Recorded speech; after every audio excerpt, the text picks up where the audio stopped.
tudi slovenski oftalmologi se srečamo s poškodbami z laserskimi igračami. Zabeležimo približno primer na mesec in to so večinoma otroci in mladostniki.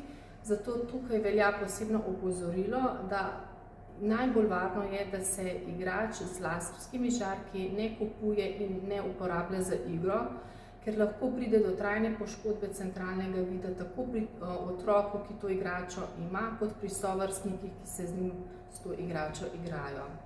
Gre namreč za poškodbe v centralnem delu mrežnice, kjer v bistvu pri gledanju v sam laserski žarek pride do trajne poškodbe vidnih čutnic v centru gledanja, dobesedno se zažgejo fotoreceptorji, kar pomeni, da lahko na tistem mestu ostane trajna okvara vida, kar večinoma opažajo kot neko temno liso.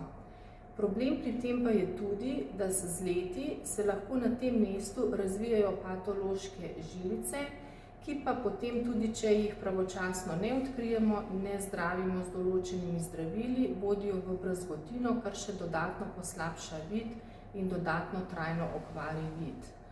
Tukaj velja predvsem posebno opozorilo, kar se pridružujemo slovenski oftalmologi tudi hrvaškim kolegom, da gre to za majhne otroke in mladostnike, se pravi za ljudi, ki imajo še celotno življenje pred seboj. Kar pomeni, da taka trajna okvara lahko vpliva tako na njihov učni uspeh, kasneje na samo izbiro poklica, ker lahko pušča trajne posledice.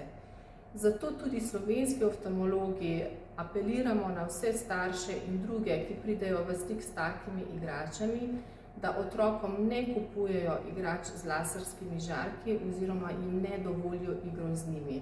V bistvu so določene meritve oziroma od valovne dolžine od same moči laserskega žarka, ki je odvisna tudi potem in od samega trajanja izpostavljenosti je odvisna poškodba centralnega vida. Vendar problem pri teh laserskih igračah je, da gre to za nekontroliran trg, se pravi tudi tisto, kar piše na sami igrači, ni kontrolirano in je lahko zavajajoče in je lahko tak laserski žarek eden izmed tistih, ki okvarja vid. Zato na tem mestu vsem staršem in drugim odraslim odgovornim osebam priporočamo oziroma apeliramo na njih, da ne kupujejo nobenih igrač z laserskimi žarki.